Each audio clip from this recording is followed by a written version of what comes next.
क्योंकि बात सिर्फ बांग्लादेश की नहीं है, और बात यह है कि हम अपनी जो आने वाली नस्लें हैं हम उसमें एक बीज बो जाएंगे हिंदू और मुसलमान का, और वो बीज आहिस्ता आहिस्ता एक तनादार दरख्त बन जाएगा, और कब क्या फैल जाएगा हमें नहीं पता है। वक्फ बोर्ड की बात करते हैं या आप किसी चीज़ की बात करते हैं, तो मैं आपको एक दो मिसालें उसकी बता दूँ।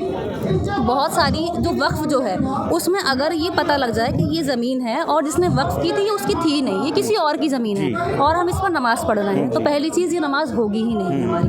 वक्फ प्रॉपर्टी वही कर सकता है जो उसका मालिक हो। जैसे आप है, आपने अपनी प्रॉपर्टी अगर आपके नाम पे है तो ही आप दान करेंगे। ये नहीं कहता है कि तुम पड़ोसी के घर में किराए पे जा रहे हो और तुम वहाँ कब्जा कर लो, तो ये गिराया जा रहा है। अगर आपके पास उसके पेपर नहीं होंगे या आप उसके मालिक नहीं होंगे तो आपको वो चीज़ नहीं मिलेगी। तो उसमें हिंदू मुस्लिम करने की क्या बात है? अगर कोई हिंदू भी है इलीगल रह रहा है तो वो भी खाली करेगा। आप मुझे बताइए, आप मकान किराए पे देंगे और हिंदू को देंगे, हिंदू खाली नहीं करेगा, आप कोर्ट नहीं जाएंगे?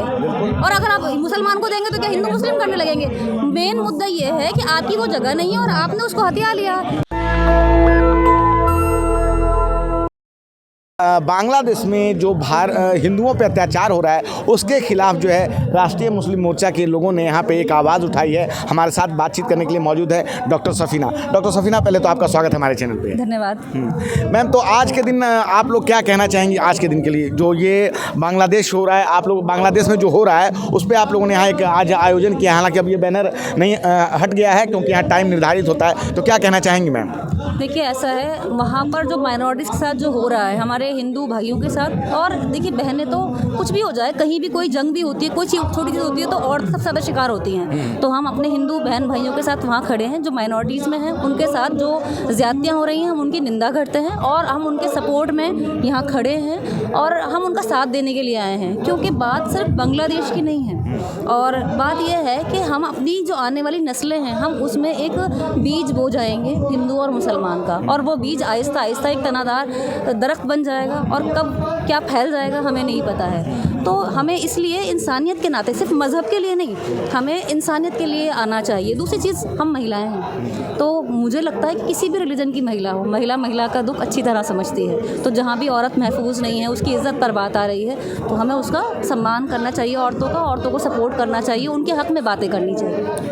मैम, आप लोगों ने बड़ा अच्छा ये जो है आवाज़ उठाई है, लेकिन एक सवाल ये भी उठता है कि 10 दिसंबर को आज आप लोग जो है बांग्लादेश में हो रहे हिंदुओं के खिलाफ जो अत्याचार हो रहे हैं उस पर बात कर रही हैं, लेकिन संभल में भी कुछ 5 मुस्लिम युवकों की जो है मौत हो गई गोली लगने से, और उसके बाद देश में भी जो है मुस्लिमों को लगातार टारगेट किया जा रहा है। उस पर आप लोगों ने अपने बैनर के तले कुछ नहीं लिखा, उस पर क्या कहना चाहेंगे? आप ये बताइए, ये जो टारगेट किया जा रहा है बार बार, हर कोई भी प्रोग्राम होता है आप एक दूसरा प्रोग्राम ले आते हैं। जैसे मैं एक टीचर हूँ, इम्तिहान होता है तो एक दिन हमारा इंग्लिश का पेपर होगा, एक दिन हिस्ट्री का होगा, लेकिन आप हिस्ट्री के पेपर में ये थोड़ी कह सकते हैं कि इंग्लिश का क्यों नहीं हो रहा है। हमने एक मुद्दा लिया, आज हम यहाँ बांग्लादेशी हिंदुओं के लिए हम आए हैं क्योंकि अभी ये एक करंट इशू चल रहा है। कोई और मुद्दा आएगा हम उस पर बात नहीं, हम जो आप क्लास की बात बता रही हैं बिल्कुल सही कि एग्ज़ाम का दिन निर्धारित होता है, ठीक है। क्रिकेट में भी होता है कि आज उसके साथ मैच हो रहा है, लेकिन जब वो मैच ख़त्म हो जाता है, जब वो एग्ज़ाम ख़त्म हो जाता है, जब हम उस पर बातचीत करते हैं तो हम लोग इंक्लूड बातचीत करते हैं। तो देश में और भी जो मुद्दे हैं, जैसे संभल का मुद्दा भी सबसे ज़्यादा चल रहा है, मस्जिदों के सर्वे हो रहे हैं उस नाम पर, वहाँ जो हिंसा हो गई, हिंसा भड़क गई,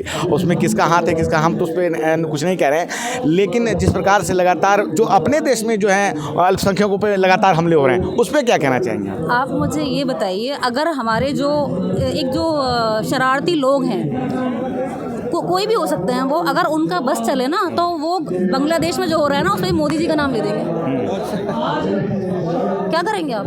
उनके दिमाग में ये बैठ गया है कि जो हो रहा है वो मोदी जी, जो हो रहा है वो मोदी जी। आपके घर में अगर आप परिवार के मुखिया हैं, आपके 2 बच्चे हैं, 2 आपस में झगड़ा कर रहे हैं, तो उसका मकसद ये नहीं कि बाप करा रहा है ना।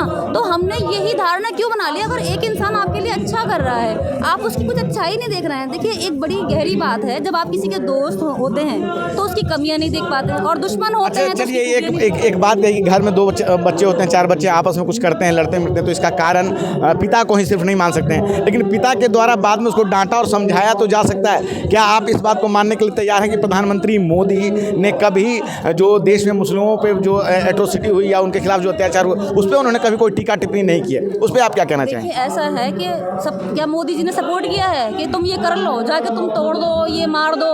मोदी जी ने ऐसा भी तो नहीं कहा ना, कि ऐसा कहा है? आप मुझे ये बताइए। नहीं, ऐसा तो नहीं कहा कि वो ऐसा कुछ कह रहे हैं, हम ये बात नहीं कह रहे कि उन्होंने ऐसा कुछ कहा है। मैं एक बात ये कहना चाहता हूँ, बहुत सारे जो मुस्लिम संगठन हैं, या हम देख रहे हैं लगातार बुलडोज हुए हैं मकान, मुस्लिमों के मकान बुलडोज हुए हैं, लगातार लिंचिंग हुई है, उस पर बहुत सारे मुस्लिम संगठन लगातार मोदी सरकार पे हमला करते हैं। तो आप उनसे इत्तेफाक रखती हैं कि नहीं रखती हैं? देखिए, मैं उनसे बिल्कुल इत्तेफाक नहीं करती। मैं ओवैसी साहब या जो भी नेता है, पहली चीज़ ये क्लियर हो जाए कि मैं कोई नेता नहीं हूँ, मैं इंसानियत के लिए आई हूँ, ठीक है? वो नेता है, अगर वो नेतागिरी नहीं करेंगे तो कौन करेगा? तो वो मुसलमानों के आइडियल वो नहीं है। मुसलमानों के आइडियल हैं मोहम्मद साहब, जहाँ वो जो इंसानियत से भरपूर है, हमारा इस्लाम है। तो दो चार आप कभी महबूबा मुफ्ती की बात करते हैं, ओवैसी साहब की बात करते हैं, तो वो सिर्फ एक इंसान है, और उसमें भी इंसान भी नहीं है, मुझे लगता है वो नेता ही है सिर्फ, ठीक है? तो नेतागिरी की वहाँ बात कर रहे हैं। बाकी मैं ये मानती हूँ किसी के साथ भी कोई ज्यादती नहीं होनी चाहिए, और हमें एक चश्मा लगाकर नहीं देखना चाहिए कि ये काम हमारे लिए हो रहा है तो हमारे खिलाफ ही हो रहा है। भाई, आप हिंदू मुस्लिम सब, सिख ईसाई सब रह रहे हैं यहाँ पर, आपके साथ माइनॉरिटीज़ में आपके बच्चों को क्या एडमिशन नहीं मिल रहा है? मुस्लिम के बच्चों को, या मुस्लिम के बच्चों को पेंशन नहीं मिल रही है, या वो औरतों को पेंशन नहीं मिल रही है, बेवाओं को मिल रही है। वोट देने का हक आपको नहीं है?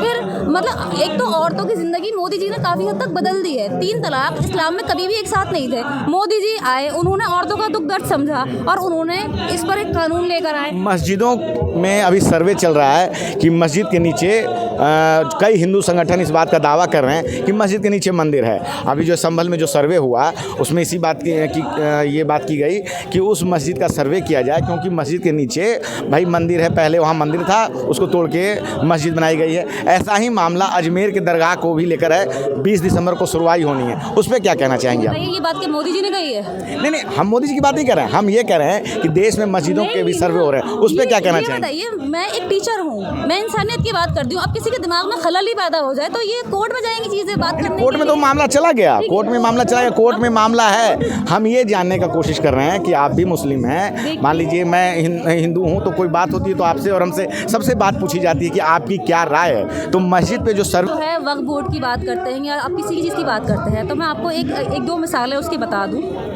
बहुत सारी जो वक्फ जो है, उसमें अगर ये पता लग जाए कि ये ज़मीन है और जिसने वक्फ की थी ये उसकी थी नहीं, ये किसी और की ज़मीन है, और हम इस पर नमाज़ पढ़ रहे हैं, तो पहली चीज़ ये नमाज होगी ही नहीं हमारी।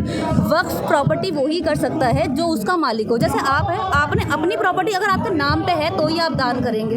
तो ऐसे ही एक वो मलिक की बगिया का एक जिक्र था कि उसने अपनी प्रॉपर्टी जो है वो दान की थी, मदरसा चलाया था, उस पर फिर जो है बुलडोज़र हो गया, तो उसको इतना इशू बना दिया गया। लेकिन जब प्रॉपर्टी आपकी है तभी तो आप करेंगे ना। तो आपकी जो ज़मीन अगर आपकी है, देखिए ये तो कोर्ट फैसला करेगा किसकी है या नहीं है। जैसे राम मंदिर वाला फैसला, हम वक्फ की बात नहीं कर रहे हैं, मस्जिदों का सर्वे हो रहा है। अभी जो है अजमेर के दरगाह पे भी 800 साल पुरानी मस्जिद है। प्रधानमंत्री मोदी खुद जो है अजमेर के दरगाह पे चादर भेजते हैं। अब विष्णु गुप्ता नामक हिंदू सेना चलाने वाले एक व्यक्ति ने अर्जी लगाई, अर्जी स्वीकार कर ली गई। 20 दिसंबर को सुनवाई फिर से होनी है कि मस्जिद के सर्वे जो इतने पुराने मस्जिद हैं, और पूजा स्थल कानून भी देश में लागू है, 1991 में लागू हुआ। ये नरसिम्हा राव उसमें प्रधानमंत्री थे, और उसमें ये कहा गया कि जो भी राम मंदिर को छोड़ के बाकी किसी मस्जिद को या मंदिर को, जो भी धार्मिक स्थल हैं, जो यथास्थिति है वही रहेगी, उस पर कोई वाद विवाद नहीं होगा। लेकिन उसके बाद फिर जो है DY चंद्रचूड़ के टिप्पणी के बाद सर्वे किया गया ज्ञानवापी में। अब वो मामला संभल में, अब अजमेर में चला, तो मस्जिदों का सर्वे हो रहा है। और एक हिंदू संगठन ने 38,000 मस्जिदों की लिस्ट रखी है कि उसके नीचे मस्जिद मंदिर है या कुछ है। उस पर आपकी राय क्या है? ऐसा है, थोड़ी सी तालीम की कमी है, लोगों का देखने का अलग अलग नज़रिया है। बहुत सारी मस्जिदें हैं, ठीक है, या मंदिर है। मैं ये मानती हूँ कि ईश्वर को मंदिर और मस्जिद किसी चीज़ की ज़रूरत नहीं है। होना चाहिए कि नहीं होना चाहिए? सर्वे होना चाहिए। देखिए, सर्वे होने में क्या दिक्कत है? जो कोर्ट फैसला करे, मैं और आप इस चीज़ को तय नहीं करेंगे। जो चीज़ है वो है, जो नहीं है वो नहीं है, और खुदा को फैसला तो कोर्ट ही देगा, लेकिन सर्वे होना चाहिए नहीं होना चाहिए, इस पर तो हम बात कर सकते हैं। ऐसा है कि भगवान या खुदा या ईश्वर, उसको ना मंदिर की ज़रूरत है ना मस्जिद की ज़रूरत है। जो लोग इस डिबेट में जा रहे हैं, पढ़ रहे हैं, मुझे फ़र्क नहीं पड़ता। मैं गुरुद्वारे जाके भी मुझे अच्छा लगता है। अब तो अदालतें पड़ गई हैं, इसमें हम और आप क्या, अब तो अदालतें भी पड़ चुकी हैं, पड़ गई हैं। जो मुद्दा मेरे हाथ में ही नहीं है, मैं उस पर क्या बात करूँ? मेरे हाथ में क्या हो सकता है? मैं जो स्टूडेंट्स हैं उनका मुस्तकबिल कैसे बनाऊँ? देश में एक फिल्म भी आ जाती है तो लोग उस पर बात करते हैं कि फिल्म कैसी है। तो जो मंदिर मस्जिद तो लोगों के आस्था का विषय है, तो उस पर भी तो हम बात कर ही सकते हैं। आस्था के विषय पे बात कर सकते हैं, लेकिन आस्था सबकी अलग भी तो हो सकती है। बिल्कुल बिल्कुल। मंदिर जो है सारे ही लोग क्या हिंदू में भी मंदिर जाते हैं? कुछ आर्य समाजी भी होते हैं वो जो मूर्ति की पूजा नहीं करते हैं। ऐसे ही वो सारे ही लोग मज़ार पे नहीं जाते हैं, मुसलमानों में भी ऐसा नहीं है कि सारे जा रहे हैं। सारे जाते भी नहीं हैं, सभी की अपनी अपनी आस्था है, जिसको जहाँ मन है वहाँ जाता है। हमारा जो हिंदुस्तान है वो सेकुलर मुल्क है, हर आदमी को अपनी अपनी राय देने का इख्तियार है। जो सर्वे हो रहा है, जिसने जो जो किया है वो उसको इख्तियार है। बहुत सारे मुस्लिम जो हैं ग्राउंड पे, इसी जंतर मंतर पे हमें डेली मिलते हैं, वो कहते हैं कि भारत में मुस्लिम सुरक्षित नहीं है, मोदी सरकार ने एक अलग एजेंडा चलाया हुआ है। उनको खिलाफ आप या उनके लिए आप क्या कहना चाहती हैं? सुरक्षा कैसे मिलेगी उनको? आप उनसे ये भी तो पूछिए। वो कह रहे हैं कि हमारे मकान तोड़ दिए जाते हैं, हमारे मस्जिदों के सर्वे हो रहे हैं, तो ये सर हाँ, तो वो कह रहे हैं कि हमारी सरकार है नहीं, ये एक तरह से हमें टारगेट कर रही है। थी क्या कांग्रेस उनकी बड़ी सगी थी क्या थी? सरकार की बात क्या कर रहे हैं आप? ये देखिए आपने जो भी जगह घेर रखी है और इलीगल आप रह रहे हैं तो वो आपकी जगह हो ही नहीं सकती है। हमारा मजहब भी ये नहीं कहता है कि तुम पड़ोसी के घर में किराए पे जा रहे हो और तुम वहाँ कब्जा कर लो, तो ये गिराए जा रहे हैं। अगर आपके पास उसके पेपर नहीं होंगे या आप उसके मालिक नहीं होंगे तो आपको वो चीज़ नहीं मिलेगी। तो उसमें हिंदू मुस्लिम करने की क्या बात है? अगर कोई हिंदू भी है इलीगल रह रहा है तो वो भी खाली करेगा। आप मुझे बताइए, आप मकान किराए पे देंगे और हिंदू को देंगे, हिंदू खाली नहीं करेगा, आप कोर्ट नहीं जाएंगे? और अगर आप मुसलमान को देंगे तो क्या हिंदू मुस्लिम करने लगेंगे? मेन मुद्दा ये है कि आपकी वो जगह नहीं है और आपने उसको हथिया लिया, तो ये कोई बेवकूफ़ी की। क्या आपको लगता है कि मुस्लिमों ने भारत में कुछ हथियाया है? नहीं, मैंने ये बात मैं मुसलमानों की नहीं कह रही हथियाया है, ये हिंदू भी हो सकता है। बात वहाँ रिलीजन की भी नहीं है। कोई भी आदमी चाहे वो हिंदू हो, सिख हो, ईसाई हो, उसने कोई भी चीज़ किसी के घर पे कब्जा किया है, मतलब कब्जा किया है, उसने बुरा किया है तो बुरा किया है। आप रिलीजन के नाम पर उसको मत देखिए। और मुसलमानों के साथ मैं नहीं समझती कोई ज्यादती हो रही है। और अगर ज्यादती हो रही होती तो मैं क्या हिंदुओं के बांग्लादेश के लिए बोलने आती क्या? मैं क्यों आई हूँ? या हमारी बहनें क्यों आई हैं? हम क्यों कर रहे हैं? और हम जब क्लास में जाते हैं तो हम हिंदू मुस्लिम नहीं करते, हम इंसानियत पढ़ाते हैं। और अच्छा, बहुत सारे लोगों का कहना है कि मान लीजिए ठीक है बांग्लादेश में हिंदू, मायावती का कहना है कि सिर्फ और सिर्फ वहाँ दलितों को निशाना बनाया जा रहा है। मणिपुर पे भी आप लोग कुछ बात नहीं कर रही हैं, मणिपुर के लोगों का क्या कहना है? देखिए ऐसा है कि जहाँ भी ज्यादतियाँ हो रही हैं, जिसके साथ भी ज्यादतियाँ हो रही हैं, उसकी मैं तो मजम्मत करती हूँ। और मायावती क्या कह रही है, मायावती हो, ओवैसी हो, ये सारे हों, आप देखिए इसको आम आदमी से कंपेयर नहीं कर सकता। और आम आदमी इनको कुछ लेता भी नहीं है। जिनको अपनी रोटियाँ सेकनी होंगी वो मायावती को भी बड़ी अहमियत देंगे, वो ओवैसी साहब को भी देंगे। मैं नेता तो हूँ नहीं, मैं तो आम लड़की हूँ, मैं तो आम टीचर हूँ। मैं तो यहाँ पर मजम्मत करने के लिए आई हूँ। हिंदुओं के लिए एक नेता का नज़रिया क्या है या कोई दूसरी तरह का नज़रिया क्या है मुझे नहीं पता, लेकिन हमारी जो बहनें यहाँ पर आई हैं इनका नज़रिया क्या है कि हिंदू, मुझे तो खासकर ये लगता है कि या मैं लड़की हूँ, अगर मेरे साथ कोई लड़का छेड़छाड़ करता है, कोई भी रिलीजन का हो, मुझे कितनी तकलीफ होगी, मैं सुरक्षित महसूस करूँगी। मेरी बहनें वहाँ पर, आदमी को एक टाइम आप नज़रअंदाज कर सकते हैं, बच्चों को और औरतों को नहीं कर सकते। उनको तो मारा नहीं जाएगा, उनकी तो इज्जत ही खत्म हो जाएगी। तो इज्जत से ज़्यादा तो कोई चीज़ नहीं है। तो मैं अपनी खासकर उन हिंदू बहनों के समर्थन में आई हूँ और ज्यादती नहीं होनी चाहिए किसी के साथ। और देश में मस्जिदों, ये देश में मुस्लिमों पे कोई अत्याचार आपकी नज़र में हो रहा है कि नहीं हो रहा है? आपकी नज़र में देखिए ऐसा है कि चश्मा बदलने की ज़रूरत है, नज़र नहीं, नज़रिए का फ़र्क है।